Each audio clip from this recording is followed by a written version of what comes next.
Hey, what's up YouTube? It's Mr. Stevie J893 and I'm back with another video, and today I'm going to be doing something a little different. For the most part I've been doing tech videos or sort of how-to or self-help type videos, and today I'm going to step out of my comfort zone a little bit and do a video game review.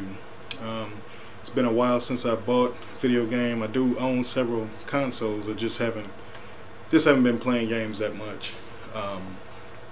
And just to say right off the top, this is an Xbox 360 video.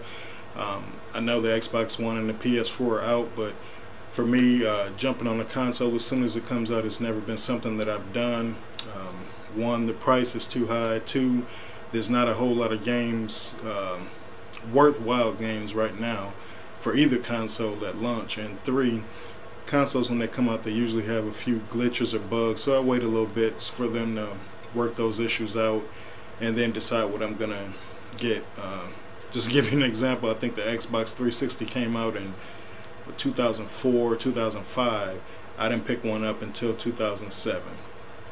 So it's a pretty good system. I don't have any issues with it, but with that being said, I just want to let you guys know right off the top that this is an Xbox 360 video game. It's not an Xbox One or a PS4, however the game is out on both consoles. So with that being said, I'm doing a review of 2K Sports WWE 2K14. And one of the first things that I wanted to deal with was appearance. And I guess you can see that right off the start from the case. Now the actual case comes with where's it at? The Rock on the front. I'm not a big fan of The Rock, for one, and two, he's only there for, you know, certain events. He's not a full-time performer. So thankfully they put this reversible case in here, and rather see this guy on the front, Daniel Bryan. So I decided to go that route. Now with the game itself, as far as appearance, one of the first things that you will notice is when you put this game into the Xbox 360, one of the first things it's going to tell you is that there's an update for this system, and you're going to have to install that update in order to play the game. So when you do, what you're going to see is that it transforms your Xbox 360 home screen to resemble that of the Xbox One. So let me show you an example of what I'm talking about here. Alright, so if you've seen any videos on the Xbox One, you'll notice that it has these kind of tiles here, kind of resembling the live tiles like on their phones or whatnot. Well, the update to your 360 now changes it to look like this. If you look in the upper left hand corner, you can see that there's a home menu next to it. You can barely see it: social, then games, TV and movies, music, apps, and then your settings. And you can go through all of those. On the home screen, you see that there is you have the option to play WWE 2K14. You've got my pins, you've got recent, and then you've got Xbox Live. With that being said, we can now go into the game. So once you go back to your home page and you move the joystick down, you'll see that play WWE 2K14 is highlighted. Alright, so let's go in. Alright, and let me turn this back down just a second. Now it has a lot of features in here.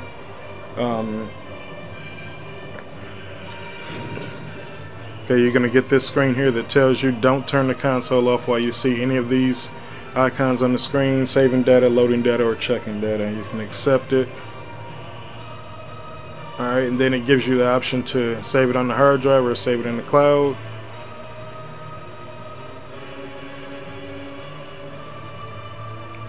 And then it's saving again. Alright, once it's done, now you've got your options. Now you can, let me zoom in here just a little bit. Okay, you can play in play mode. You go into your regular modes of 1-on-1, 2-on-2, triple threat, all of that, the rest of that type of stuff. But beyond that is where the game kind of starts to get interesting. If you look here, you've got 30 years of WrestleMania. Now in that, you're gonna face 30 of the best matches, well actually 29 of the best WrestleMania matches and you're going to have to meet certain objectives, and if you meet those objectives, then you unlock certain characters or their attire in certain arenas. I'll give you a quick example. In the first WrestleMania challenge, you play as Andre the Giant, and you have to defeat Big John Studd in the Body Slam challenge.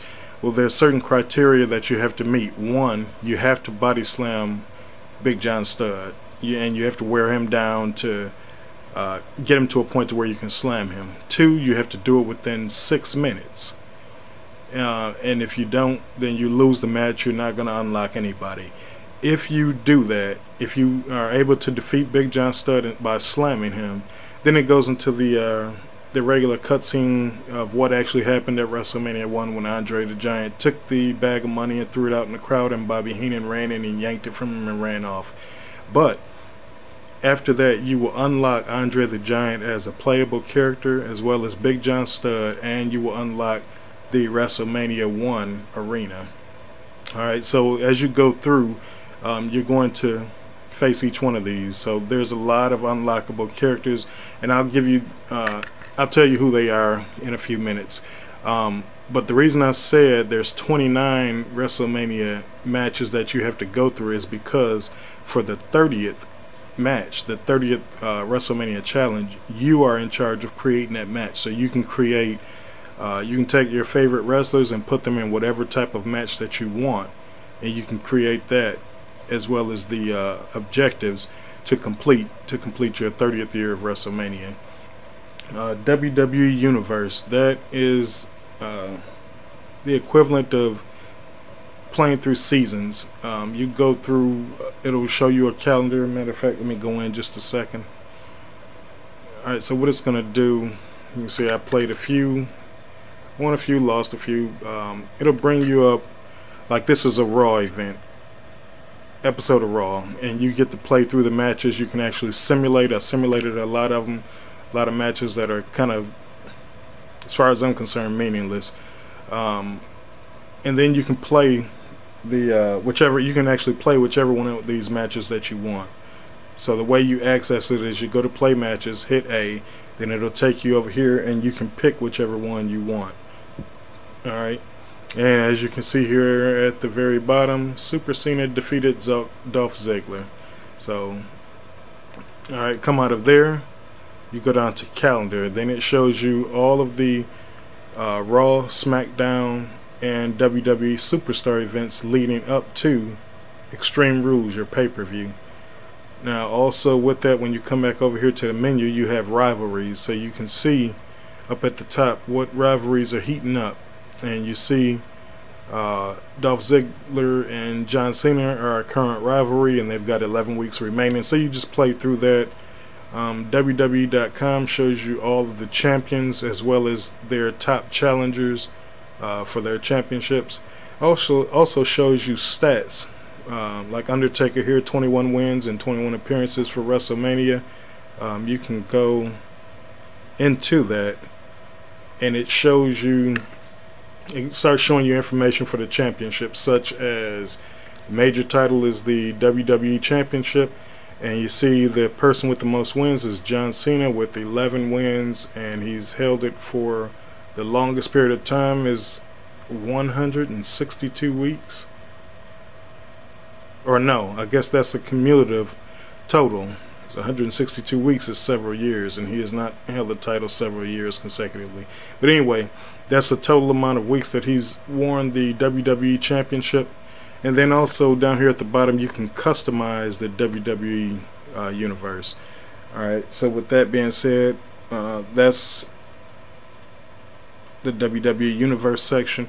Then it goes under creations, where you can begin to create wrestlers and whatnot. Then you've got Xbox Live, and let's come down to my WWE. When you go into that, that's where you can edit superstars, teams, title matches. I did one. I created Daniel Bryan and CM Punk. I made a team out of them. You get to edit their appearances. You get to edit whether they come to the ring together or as a team. You can put whatever image you want up on the Titantron. All of that's there.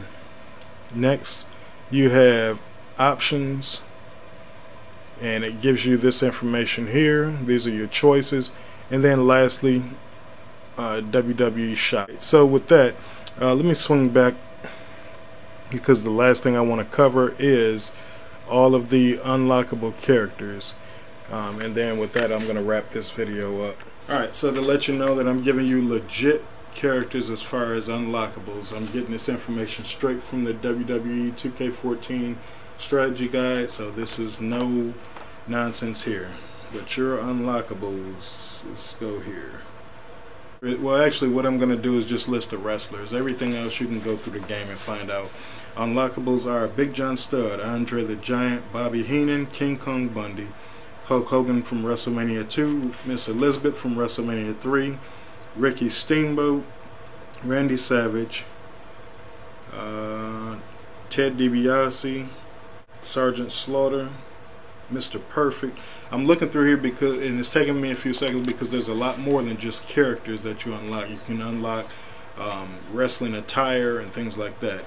And some wrestlers are listed multiple times based on whichever WrestleMania event they're at.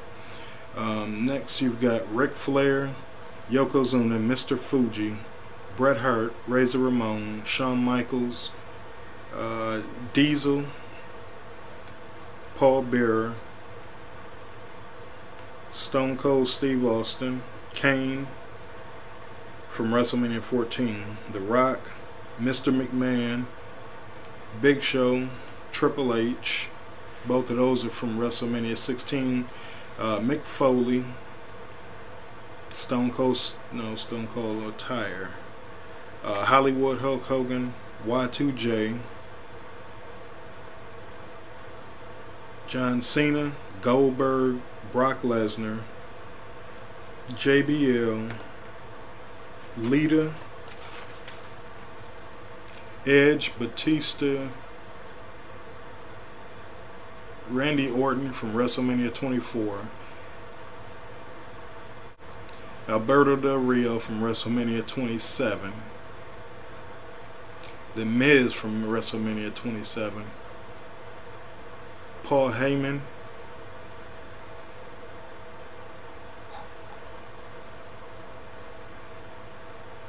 Undertaker from WrestleMania 11 and 12, as well as WrestleMania 14, Eddie Guerrero, and you also get to unlock a slobber knocker match. Now that's not everything, like I said, that's just the wrestlers. There's a lot more, like I said, as far as arenas and attire, WrestleMania attire. And with that being said, I know you may have noticed that I named some wrestlers who are active wrestlers now, and I thought that's a little strange. Alberto Del Rio, he's already here. We don't need to unlock him again from a previous WrestleMania.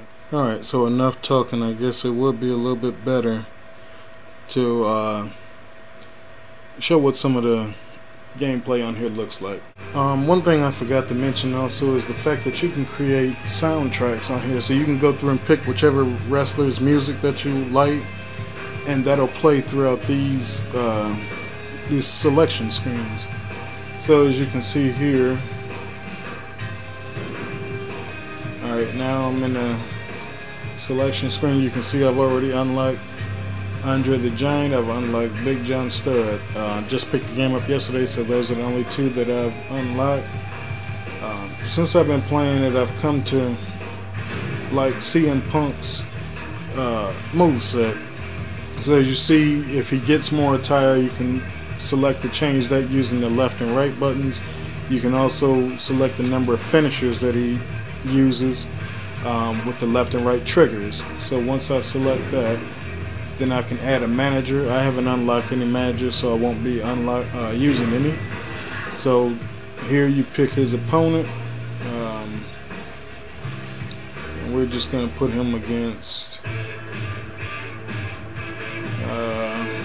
yeah, I haven't unlocked Hogan, so he's not on here yet.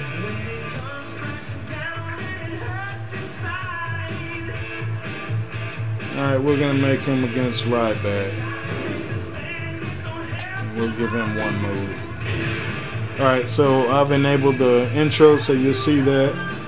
You can see you can adjust the match rules and also select the arena. We're going to make this a, I don't know, we'll just say SummerSlam.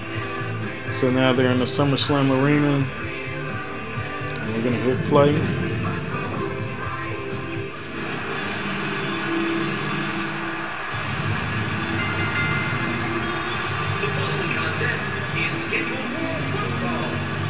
Making his way to the ring from Chicago, Illinois, weighing in at 222 pounds. Now, in addition to getting full intros, you're going to get Jim Ross, Jerry Lawler, and Michael Cole alternating on commentary for all of your matches. And for the most part, they're pretty good. You know, I remember a couple years back on the WWE game, Michael Cole had the vicious stomp comment that was constantly repeated. I didn't see or hear that too much here. But I guess with most games of this nature, they are going to have some phrases that, you know, apply to certain movesets regardless. Thankfully, we don't have a vicious stomp. All right, let's move on to Ryback.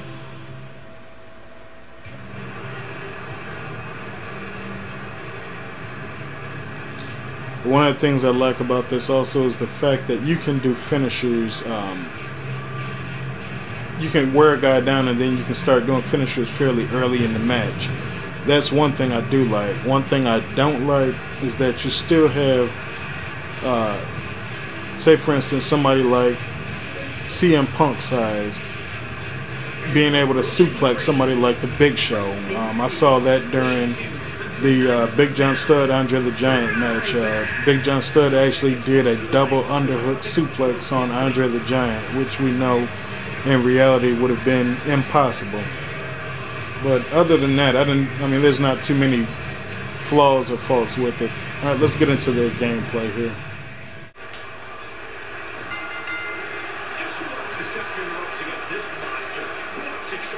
And he got a reversal right off the bat. I have a strong feeling that these guys will throw caution to the wind and just go full steam ahead. Okay, right off the bat, he did a finisher, but I already know that that's not going to be enough to finish him.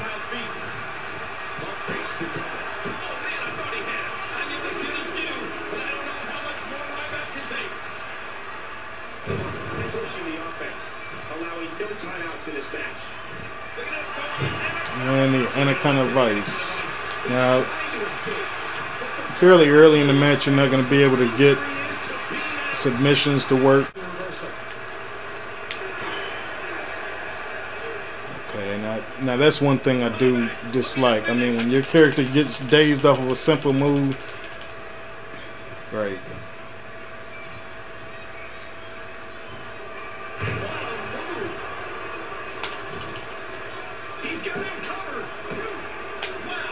All right, kickout system is a little different.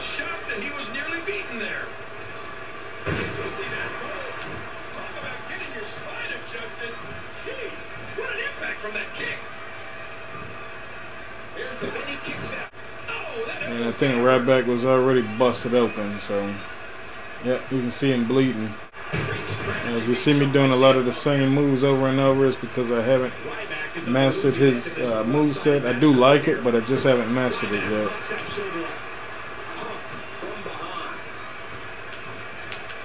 Oh, great.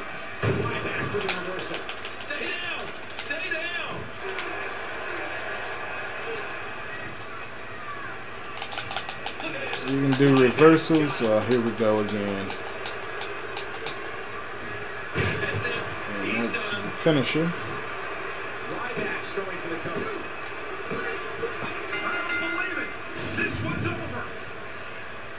Alright, so you saw the end of that. That's that. That's pretty much all the features there. If you have any questions, any comments, if you like this game, let me know what you think down in the comment section below. And I'll catch you guys later. Peace.